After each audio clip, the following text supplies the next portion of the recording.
The coronavirus is the biggest threat this country has faced for decades. From this evening, I must give the British people a very simple instruction. You must stay at home. Today is the first day of full lockdown. Hey guys, it's day 5 of the lockdown. We're running out of food and resources. Today is the first day that everybody in the UK is in lockdown. Coronavirus is now shut down Denmark. The Prime Minister came on and he announced that the whole of the UK was going on to lockdown. I haven't slept all night. I know a lot of people say, oh, come on, get a grip, but I really do feel so terrified. I don't know how NHS nurses have done it. It's day 1 of lockdown, people. Take 3. Season 3. The finale, I hope. We're vlogging a day in the life today, just because we've not done it for ages, and obviously we are in lockdown. Good morning, friends. It is lockdown day 2, and I'm at a stress level of about 11. Ooh, this pandemic is a bad man. Bad man.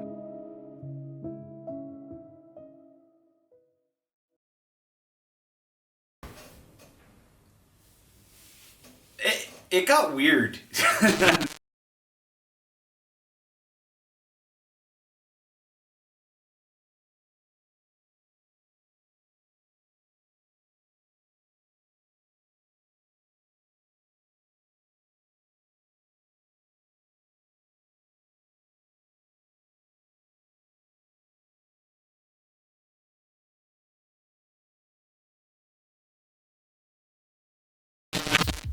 Hey, you!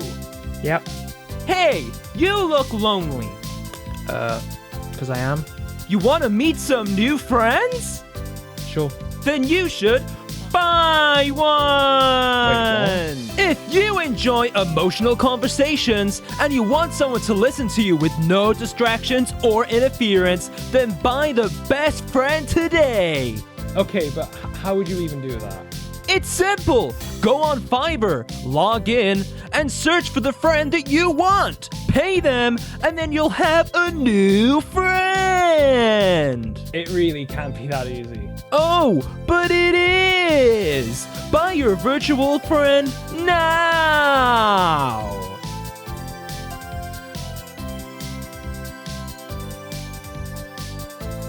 I'm sick of this.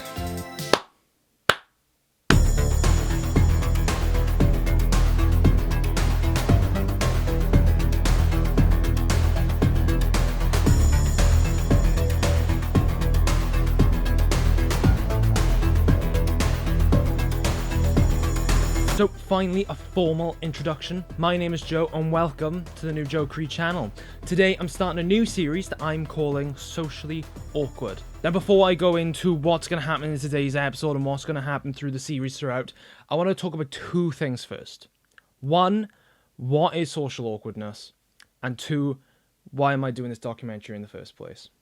So firstly, what is social awkwardness? Social awkwardness was the example of when we'd go to a nightclub for the first time, or the first time we go to work, school, uni, or whatever, and we find ourselves in a social opportunity where we have to talk to people, make connections with people. And by the way, connections is the key word of this series. Yeah. But we would make connections with people, but there are a small hand of us that would not. We would just wait for either people to come up to us, and even if they did, we wouldn't strike a conversation. We would give them half-hearted answers and then just let it be, which would not let us make connections. In worse scenarios, this could lead to things like insecurities, anxieties, and depressions. So why am I actually talking about this? 2020 was a very optimistic year, and I'm not just saying that just because of, we saw the light at the end of the tunnel with COVID and there's vaccines now. I'm on about December 31st, 2019. 3, 2, 1.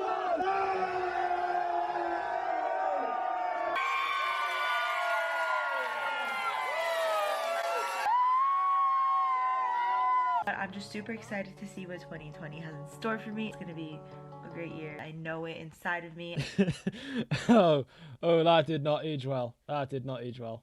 We all said goodbye to the toxic friends and we all said hello to the gym memberships. But then 3 months later in the UK, on March 23rd, we all got put into a global pandemic, which shut everything down. We couldn't go out, we couldn't see friends, we couldn't even talk to our neighbours without having a mask on and being 2 meters away. Everything socially was destroyed. That's why in this series, I'm going to be talking about the things about how we evolved around social awkwardness. I'm going to be talking about the good things that came from it and the bad things that's come out of it. So what I'm going to do now real quickly is I'm just going to give a personal story about how this documentary and why this documentary came into be at a personal aspect. If you don't care about that, that's completely fine. Click this notation right by here. It'll take you straight to the time frame of where everything starts happening. But if you do want to listen, then yeah. So around September 2020, my mum was working in and still does, works in this church, which is being built into a community hub. And what I mean by that is it's going to have so many charitable things work in there, outreach places for people to get help, and it's going to have a little restaurant for people for the food bank. So just a quick overview of what it does. It does, as I've said, the food bank. It also does a baby basics where parents that can't afford to have children, have the basic necessities like clothes, a cot, nappies, and all those sorts of things. Yeah. They're also building a restaurant as well, which is going to impact the wider community tremendously. Think of it this way. If someone came to the food bank for a food parcel and they came away from a domestic, or they're addicted to drugs or alcohol and etc., they could have food while their food parcel and all their details are getting checked, but then also you could have a professional on the stands just to talk through them and help through their situation. It's marvellous. So I volunteer there like every so often, and one of the more things that I wanted to do was make a promo for them. Because I study film and TV, I thought, well, I can put all my skills to test and make this for them, because I did want to help. And everything was going great. I made this little trailer for them, which was made out of compiled stock footage, so it looked disgusting, but it was just a case of, right, okay, this is what we can make, these are the type of shots we can get, we can film this in a day, and I'll get it by you within 2 days. All I need to do is replace and reanimate shots.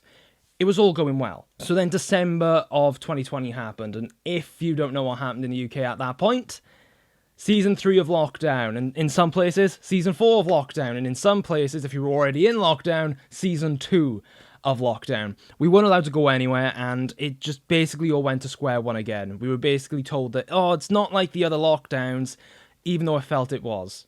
It was trash. So I had a lot of equipment in my room. I'm on about studio lights. I'm on about a Sony A7 Mark II, which is a £2,000 camera that I could not let go to waste. I had stands, a snapper board, and a recording setup. I couldn't just leave it sit there and collect dust. So I had the idea of making a documentary or short film of some sorts.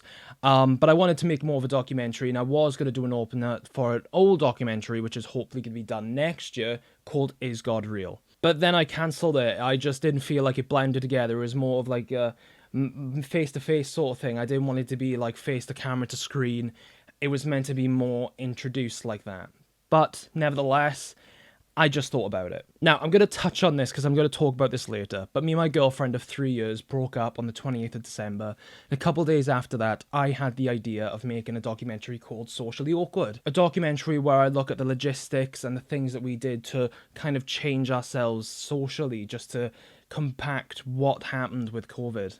But then that got cancelled as well. I lost motivation, I lost effort. And after that 3-minute edit that took me about 2 days to compact, I just fell apart and I just didn't want to do it. Which brings me to the 1st of March. Now, I will come back to this because this is going to be used at a later chapter, so I'm not going to tell you everything about it, but just remember, 1st of March.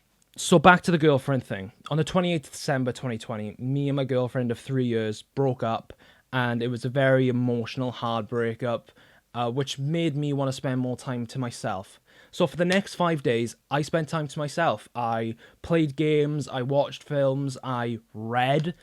Don't know why I did that. But it was all about just trying to get back with myself and just trying to enjoy my own self, I guess.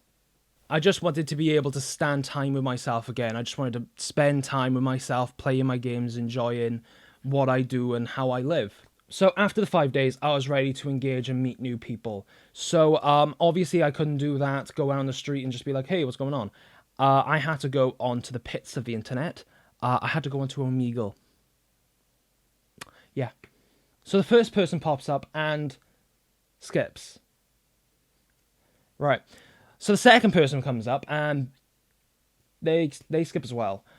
Right. So the third person pops up, and they also skip. Right. But the fourth person didn't. They actually popped up and they said, "Yo, what's up, bro?" I skipped. I closed the browser, and I sat back in my chair and I just kind of thought of what's wrong with me. It really hit hard, and if you know me, then I'm a very confident person. I'm a person that walks up to you and starts the conversation first off, and it was just very strange for me just to sit there and just feel that weak and that insecure to not even start a conversation with someone. But then I thought to myself, if my confidence is gone and I can't talk to someone outright, what's the easiest way to get a friend? What is the most peculiar way of talking to someone? And then it hit me. You buy them!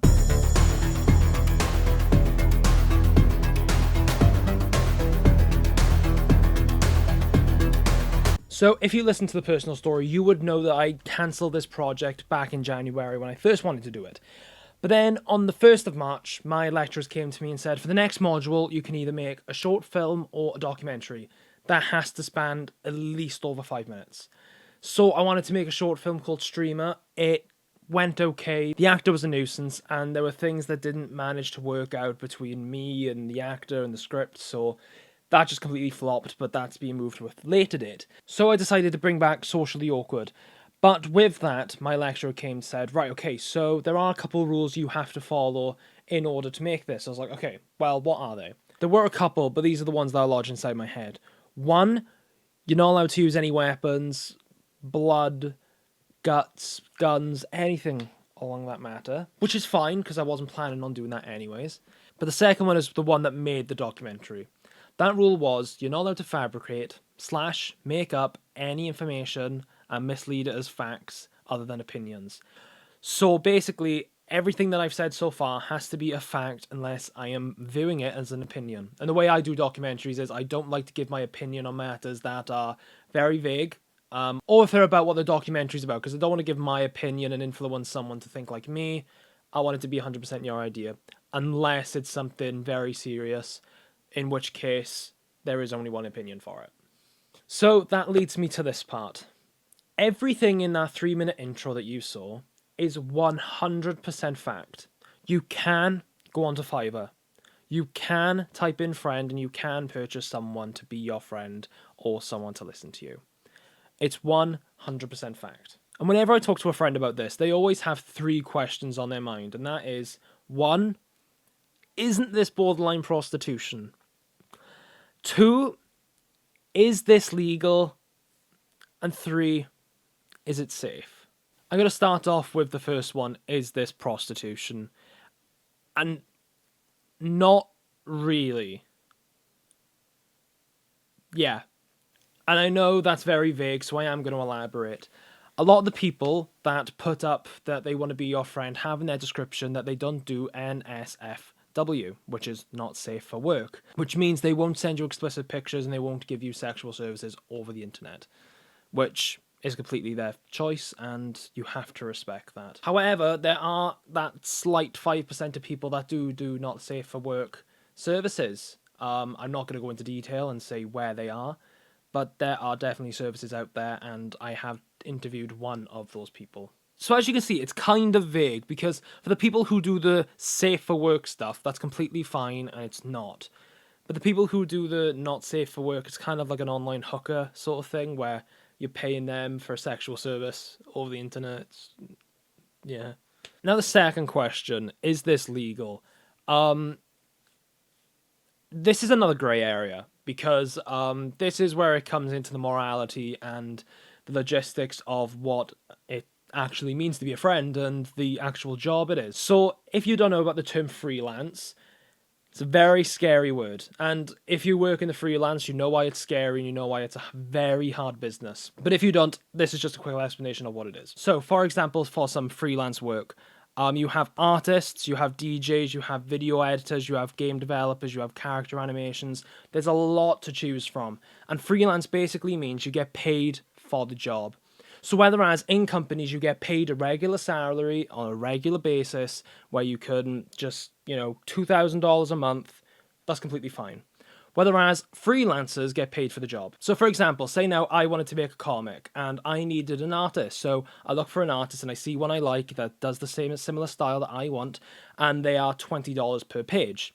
And I want to make 15, so I'm there, right, okay, they're fair. So I'll put a request in and just say, right, okay, well, I want this done, it's going to be this style, it's going to be about this. And they'll recommend, well, do you want to go for my standard other than my base? Because in my standard, I do a free review if you don't like it. But say now I reject, I would say, no, it's completely fine. Just do whatever you can and we'll get back to me. So say now it takes 5 days and they're like, right, here it is. And you say, wow, okay, thank you very much. And you accept that they have done the job. And the way it works on Fiverr is that you would pay that person the amount that you said. So it would be 15 pages for $20. 15 times 20, which is 300. So I'd be paying that person $300. But Fiverr take 20% of that, or roughly 20% of that. But say they didn't. Say you kept the $300. It's not a good paycheck. 5 days of work should not land you $300. It should land you more up the pedestal. And freelance work is a very dangerous area to go into because you're dependent on people wanting your work. A lot of the time, people don't want your style and people don't know who you are. That's why portfolios are made. That's why examples are made, so you can show what you can do for those people. However, in some cases, they still might not want you and you won't get a job. So I could be that person's only job for the next 3 weeks. So they're living off $100 for a week. And for some teenagers out there, they're like, that's sick, that's amazing. But once you classify rent, food, bills, it ranks up and you'll have nothing and it all becomes an abundance of mess. So freelance is basically you get paid for the job, not on a regular salary. So why am I talking about freelancers? Well, one of the freelance jobs you might not have heard of is life coaches. Life coaches are people who listen to your stories and listen to your hardships and motivate you to push you through to the end. So say now you tell them something that's bothering you and they'll try to push you and motivate you to get to the end so you can relax or see the outcome. Now that is a real freelance job. People go to life coaches to motivate them through life. It might not even be a personal one. It can just be a conference and someone's on a stage saying about how you can do it and how amazing you are. This is kind of where I say it's legal or not. Now, two of the people that I've interviewed are, I would say, in my opinion, life coaches. I didn't purchase them for my own being. I didn't be like, oh, you know, I'm having this with a friend. Like, what can I do? It was just the professionalism that they showed. And that's what it is. It's all about professionalism. And half the people I did interview were not professional at all. So it's a very split majority between the actual people who work it to really strive to actually make something, and the other people are just exploiting people. And I'll get back to that. I hope you can see now why I mean it's okay, but it's not okay, because like it's a genuine, real job, but they aren't qualified, but a lot of them are taking it seriously in a professional way, but a lot aren't. And before you say, oh, well, Fiverr can take down these accounts, like I said at the beginning, there's hundreds of accounts to choose from. Fiverr isn't just going to go through every single account to see, ooh, who's good at their job and who's not, who's a really good life coach and who isn't. And what's the worst Fiverr are going to do? They're just going to ban your email. They're not going to ban your IP so you can't access the actual website. You just make another account with a new email and just carry on your way doing what you're doing. Like, how many accounts have you got for the free 30-day Netflix trial? Like, we've all got at least 4 emails that we can just sign up and make a new account, sign up and make a new account. So that's why it's such a vague area. Like, it's sort of good, sort of bad, but yeah. So thirdly, is it safe? And I'm only going to touch on this because we are going to be talking about this later. And it's kind of your call. Now, for example, one of the girls that I talked to, and the average age for people that do this is 24. She said that, yeah, I regularly have this 50-year-old man that comes and talks to me and we talk about his hardships and his life and his friends. You can see that as you will, but if people are using it for the proper service that it is, of a life coach and someone to talk to, then fair enough. But if they do take that beyond and make it a little more weird, it's not cool. But again, it is safe. A lot of the people aren't saying, I'll come and meet you in your state and we can go to an amusement park and whatever. It's all online. It can be ended whenever you want. And this is what it's all about. This person has the right to end the conversation whenever they want. They're not going to this person face to face. It's all on text, all on call, all on FaceTime. They can end it whenever they want, and they can end the order whenever they want. They don't have to fulfill it. So that's enough of me about talking about the facts and the things that happen in this world. Before I did interview these people, I did want to kind of get your opinion on the matter and see what people thought. And the way I did that was going back into the pits of hell and going on Omegle. Or, again, Omegle.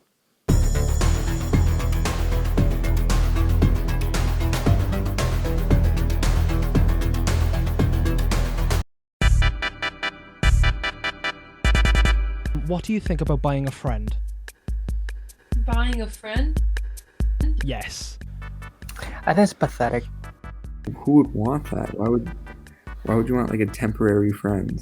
I find that concept absolutely depressing, personally. If you want a friend, you and that friend want to have connections, and buying a friend isn't getting that connection from someone else. Well, I mean, I feel like it depends on how down bad you are. Like, if you're lonely and you would because some people are lonely, they're well off, but they're extremely lonely, and all they want is that company, you know? I think it's weird, but I would try it out because I don't have friends.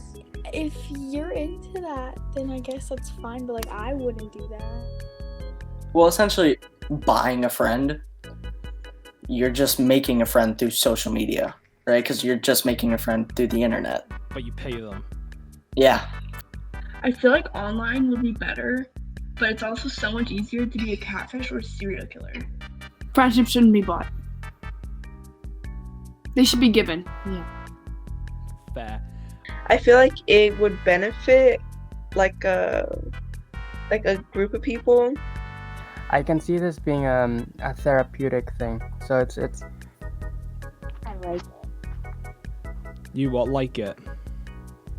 Yeah, I like it. Well, what do you think's good about it? I don't know. Okay. I feel like in the beginning I would, but I feel like as time goes on, more creeps would like be the friend, and then it would just turn into like a big issue, you know what I mean? So as you see, people see this in multiple different ways, and they come from multiple different countries, cultures, and minorities. For example, some people see it as a great thing. Like, you're able to talk to someone, even though you're paying for them. If you really feel that desperate and you're able to buy someone to talk to them for a bit, sure. But other people think it's an exploit. You're exploiting someone's depression for money. You're exploiting their loneliness for money. Some people think it's a great idea talking to a stranger about your problems, so friends around don't know about them and the word doesn't get spread about what you think or what's happened. But again, people think it's not a good idea because it's sad, it's lonely, and if you ever get to the state where you have to pay for a friend, then it's sad in that case. But those are people's opinions.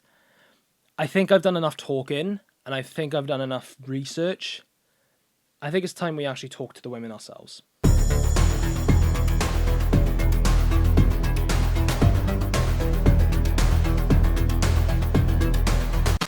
Now, I'm sorry for this chapter, but there are a couple of things I need to talk about before we actually do the interviews.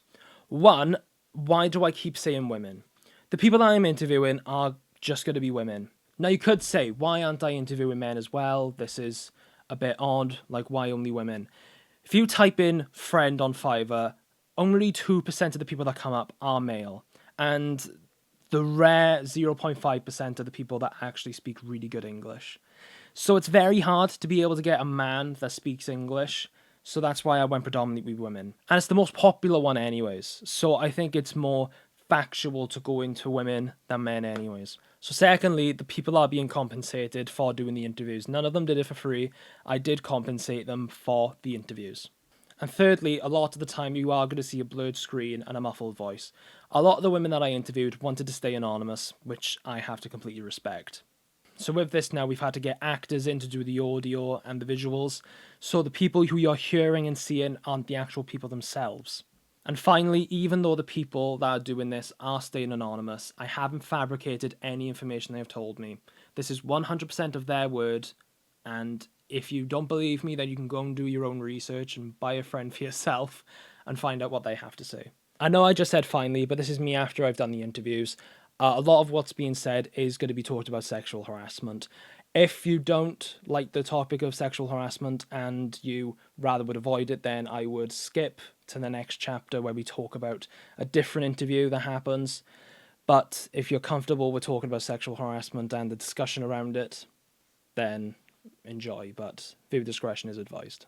Okay, so I know I said finally in that last part, but come into a little bit of an oopsie while editing. So as I was going back to check on Alexia's audio, which was one of our girls that weren't anonymous, I'm just going to let you see this.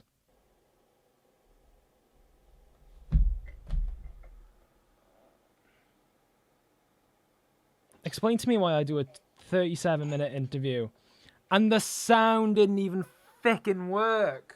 So yeah, Alexia's audio is gone, but what I'm going to do instead is I'm going to have her still there as a visual, but if what she says doesn't match up to what is going on, then I'm sorry. But yeah, I'm going to have to get someone else to voice over her. But again, this is 100% what she says. If there's anything that I'm like, oh, did she say that? I'm not going to put it in. So again, even though it's not her voice, have 100% confidence. This is what she said.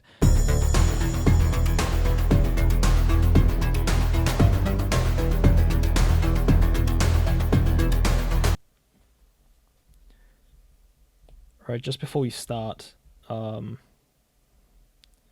just making sure I've got my notes and we are recording. Seems like everything's working. Right, cool. Right, so everything seems cool. So, again, hello. Are you okay? Hi, yeah, thanks for having me. Oh no, like I said, thank you for giving up your time for the interview. So I just wanted to start off with the very beginning, technically. What made you want to be someone's friend on Fiverr? Like, what made you want to be an online friend?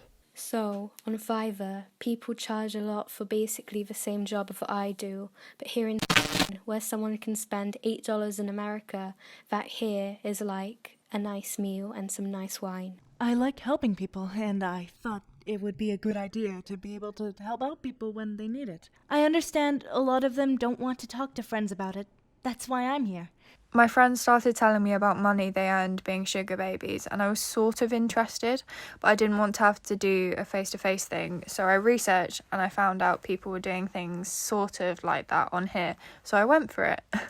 And now I'm here. I don't know, honestly. Like, my friends were doing things like this on other sites, but I found Fiverr to be more popular, so you get more orders. And the fact is it gets monitored more than other sites. It gives more of a safe vibe, I guess. And I'm a student, so I don't have to pick into my finances and spend it on meals or I can use for money. I earn on Fiverr to do that for me. So roughly, how many requests have you had from when you've started? Roughly around 110. About 80-ish. Funnily enough, I checked yesterday.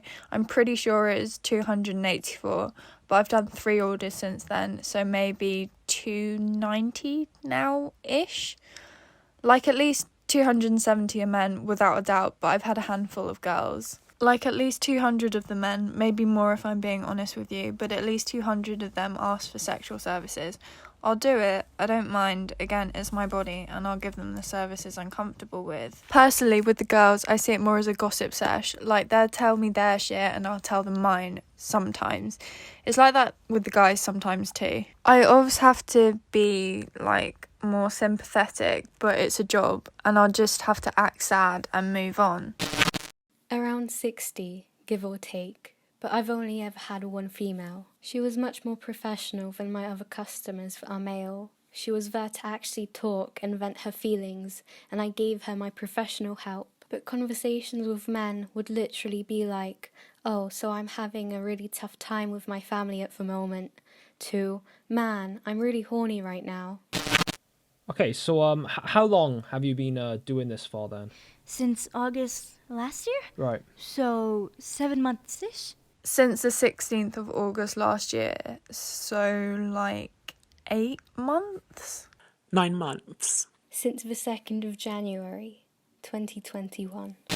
Okay, so you don't have to answer this if you don't want to, but because of other interviews I've had and other people I've talked to about this situation, I just kind of wanted to address it in this as well.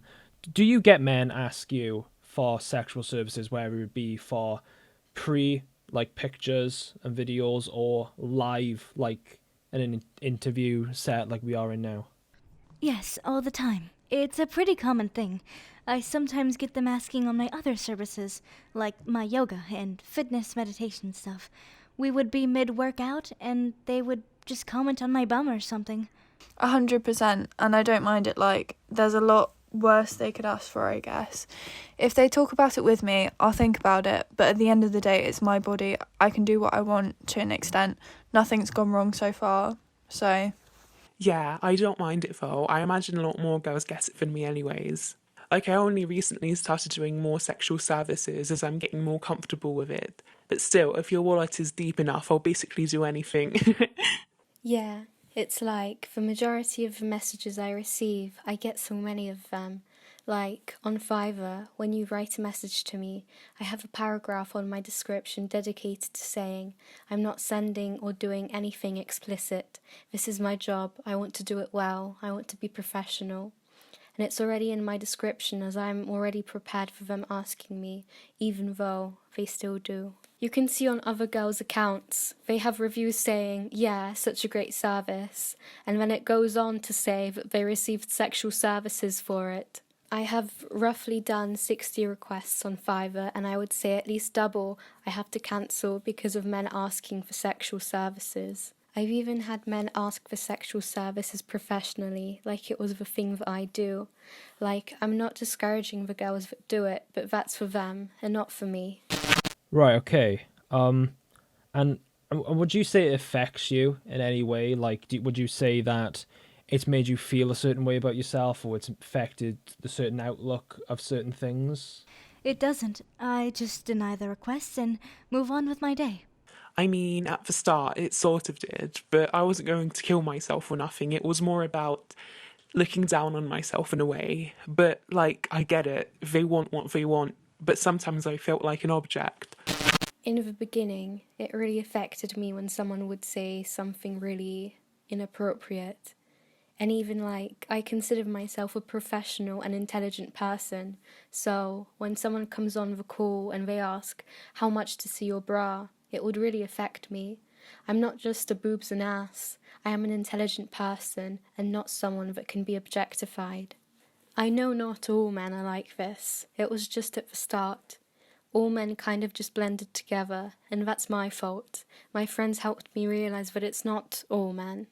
But for that short period of time, I was convinced that it was all men. And I think of it this way.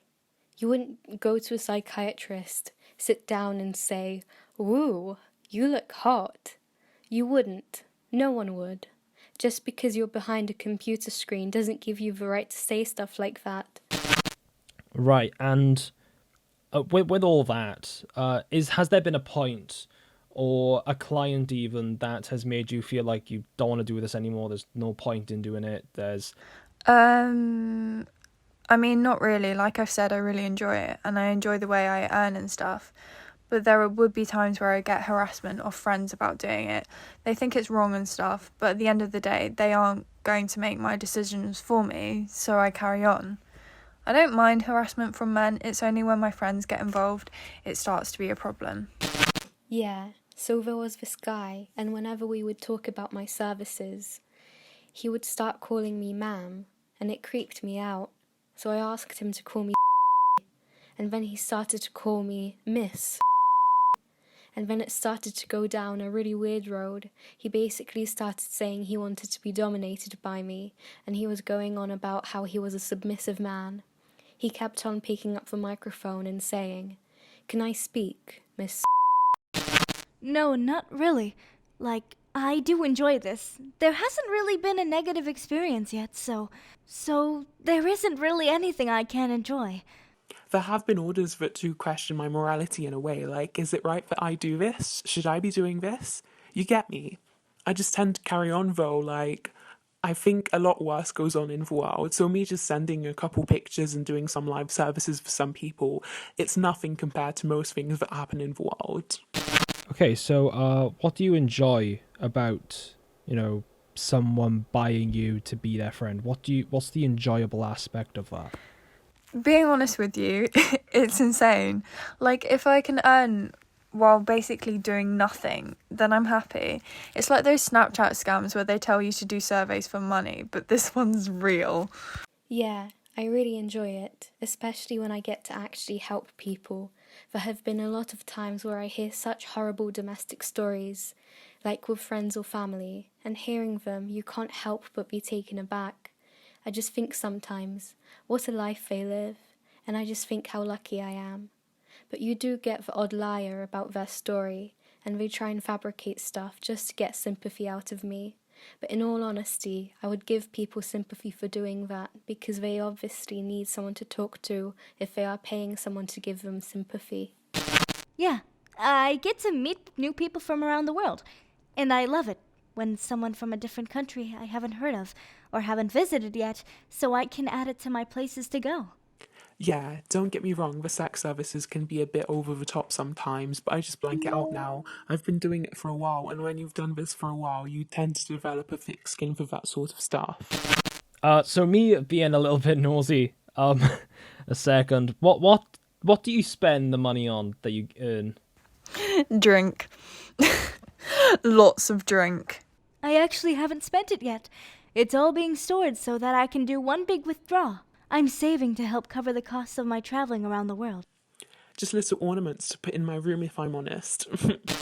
I think we should wrap this up on a positive note. Do you want to kind of just, in the littlest detail possible, share like your best moment with the best client you've had? There was this 50-year-old man and this 39-year-old man. We have been talking for a while, and they offered me a job in their business, so that's helping me get by and help save for my traveling. This girl, she was actually my first client. She could tell I was nervous, and we talked for a little more over what she paid for. But she tipped me like $20, and I was kind of like, what the hell? It was mental. The one girl I did, she was opening up to me about fidelity and how she had cheated on most of her partners, and she was really open about it. And we just talked about and explored the various psychological and spiritual reasons why it was happening.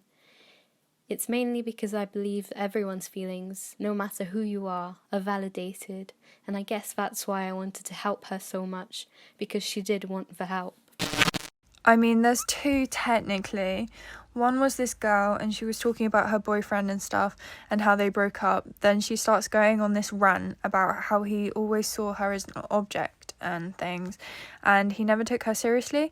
At one point then, I asked for his name, and I shit you not, he was my ex. My other favourite was this bloke called he was like my fourth order, and he really helped me do the jobs I do today. He's motivated me to think past my own thoughts and what others thought, so he was my first order, or as you're calling it, sexual service. I like to see as it more he helped me push the boundaries and not being the old, boring, vanilla person I was.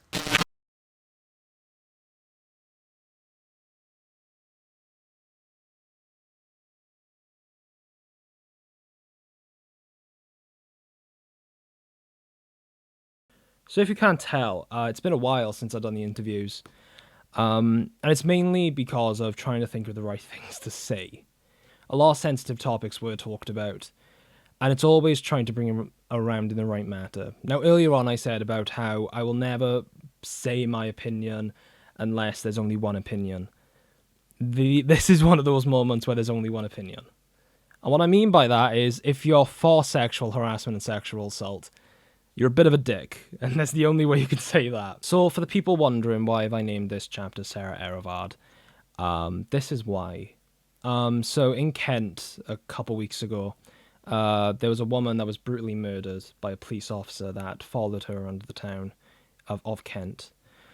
And it's sparked this thing of sexual harassment towards women from men, which cannot be faulted at all.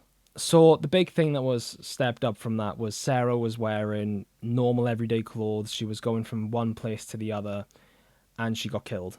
Nothing's come out about why, nothing's come out about how he knew her or how she knew him. All we know is she was wearing normal clothes, and she died. And that's made a spark about other women that say when they're going home from nightclubs or walking from one friend's house back to their house, how unsafe they feel going from A to B.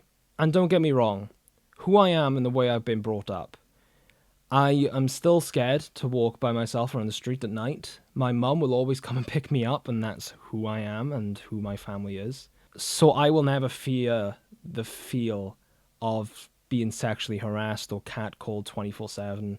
I've had ex-girlfriends and I've had ex-friends that I've cut off or they've cut me off. And they'll always say about how they got catcalled from coming home from school or catcalled coming home from work. And it's nuts. It's just really trying to wrap your head around it. Like, I've had multiple conversations with multiple women and multiple people of different genders as they identify. And I always like... And they'll always tell me about how they'll put keys between their knuckles, so if someone tries to come up against them, they have something to protect them. Some of them have pepper spray, which is illegal, I think. I'm not 100% sure on that. And I know some people who have rape alarms, which... It's mad that we have to have an invention that tries to counteract rape. Now, obviously, like, these women were just sexually harassed, but with all these things with Sarah Everard and with next month being, or this month depending on when this gets uploaded, well, April being Sexual Assault Awareness Month, you can't help but just, like, reflect, and especially me, on how lucky I am to be in the position where I am, where I don't get catcalled and I don't get sexually harassed every step I take.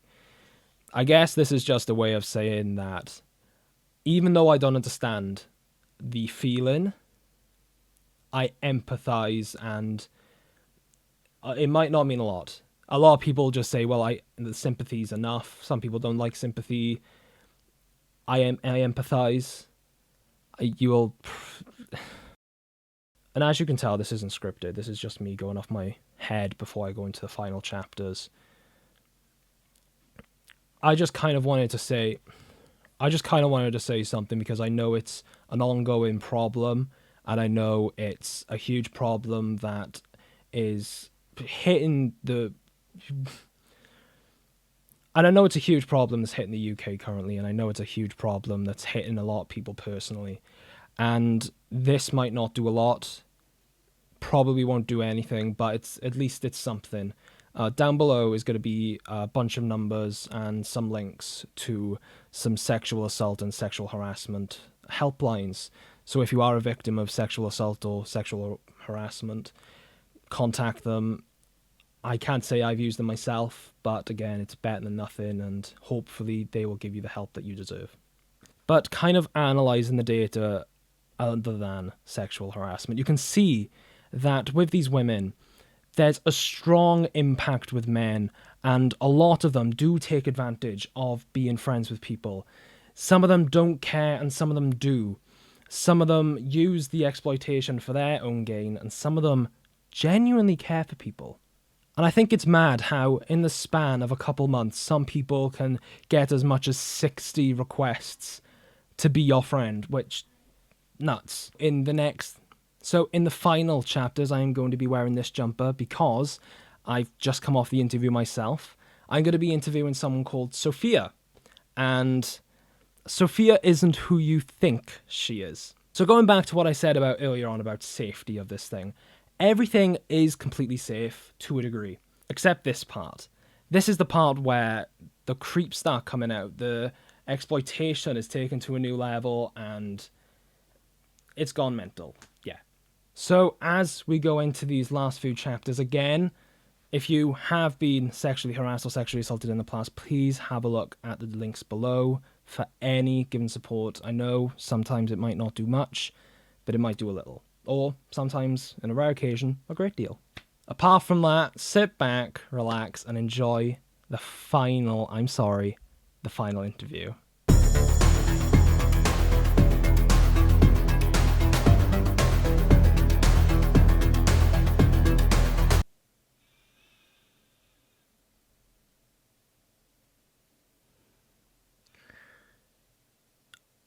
Are you Sophia? Yes. I mean, you certainly don't look like your profile picture. Yes, I know. Right, so what I'm getting is you're essentially a catfish. You're like catfishing people to be their friend. Yes. Can I ask why? Girls tend to get more money doing this. So essentially, you're fully exploiting people for their money because they think they're talking to Sophia when they're actually talking to you. More or less. Okay, well, can I at least have, like, your name? My name is Sophia. Okay, who's the person in the profile picture? I made her on Photoshop. It's multiple different images formed onto one person to make Sophia. So you basically made Sophia? Yes. I'm not gonna lie, it's a little bit impressive. Okay, so why the fake profile picture? I did this before when I was under a different name, but I only had 12 orders in 3 months. When I made Sophia, I had 12 orders in 3 days. So how many times have you shown your face to people and, like, what's their reaction? Because I can't imagine it's, like, great. Like, do they end the call? Do they leave? Are they embarrassed? Like, what? I rarely show my face, either to special orders, people I trust, or someone doing an interview like you. But when I do, people usually end the call, and I can see why. They trusted me, and then they see someone they thought was someone else. Alright, okay, going off that, I'm guessing you have, like, men or, like, just people in general asking you to, like, do some sexual services, like, show something or do something on camera. Well, they are the special exceptions. Whenever I see a creep request me to do something odd, I'd say if he pays $10 more, I'll do it on a live call. And then what happens? In the middle of them telling me what they want me to do, I turn my camera on and just sit there like I am now. They would just end the call. Okay, then what happens with the money? 70 to 80% of the time, they're too embarrassed to ask for the money, so I keep it. But sometimes they do request a refund, and I accept it. I'm not gonna lie to you, mate. That's probably one of the biggest exploits I've heard of someone do in front of me. Like, I've never had someone tell me face to face that they've done this and that they're fine with it. How so? It's a massive exploit. And don't get me wrong, I know there's some wrong uns and some creeps on this site that ask people for certain things and sometimes go too far. But from what I'm hearing, they haven't pressured you into doing it. From what I'm getting, they've only asked you once for a sexual service. And? What's your point?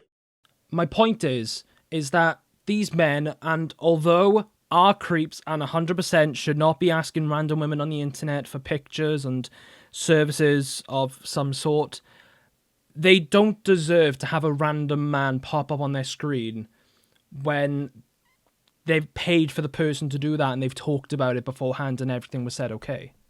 They shouldn't be asking for that stuff anyway. Yes, I agree with that. However, it's just like think of it this way. These people messaged you. They messaged you and they said, right, okay, is it okay if I do this? And I know it's wrong, they shouldn't be doing that, but they're just asking. They're saying, can you do this?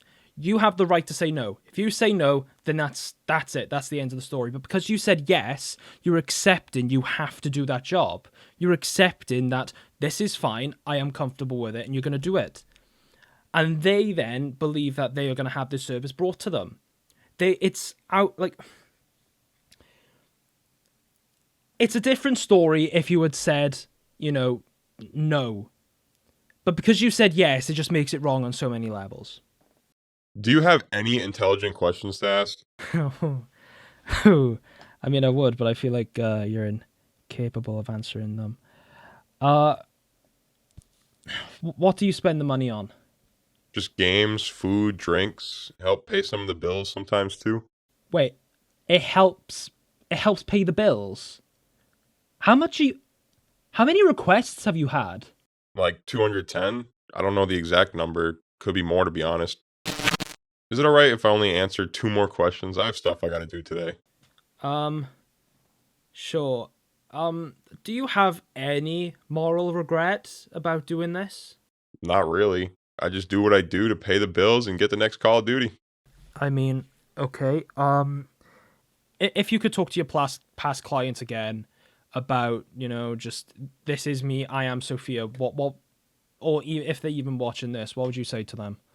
Nothing really. I don't know really what you want me to say. Do you want me to feel remorseful?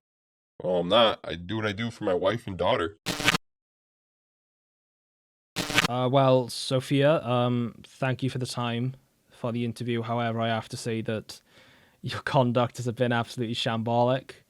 But the last thing I have to say to you off the record is that I do wish you the best of luck in your future endeavors and all your future goals. And I really do hope that, you come away from this Sophia character and you do make your own life and you make a life that you're proud of and you want to live other than this character that you've made.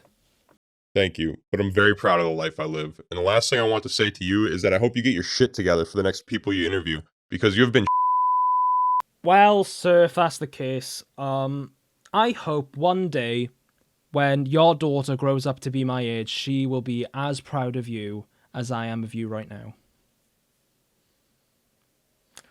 That's what I expected.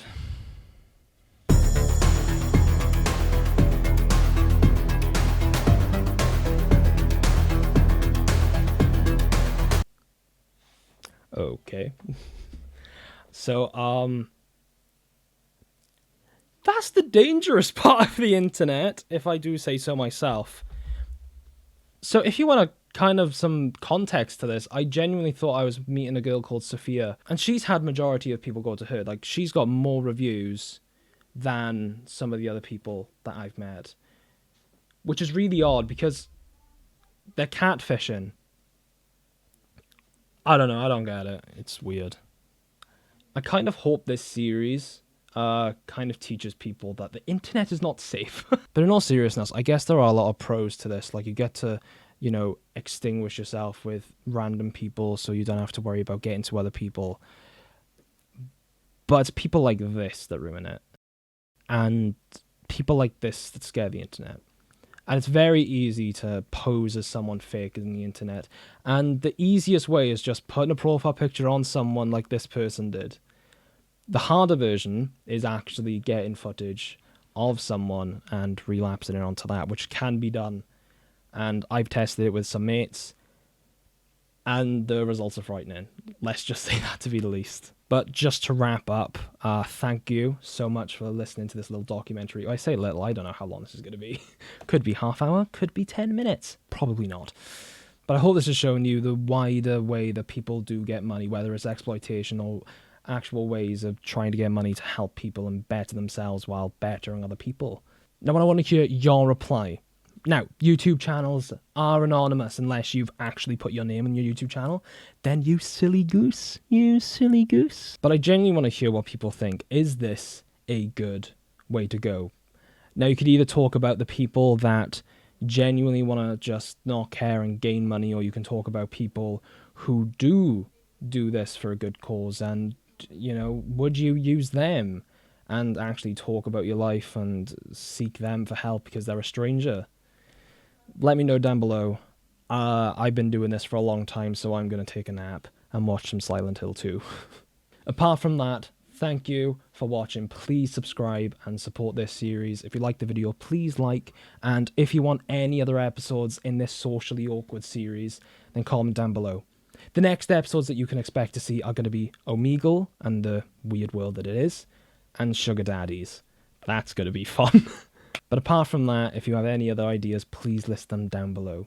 Thank you all so much for watching and supporting. And again, subscribe. And I'll see you in the next episode. Goodbye.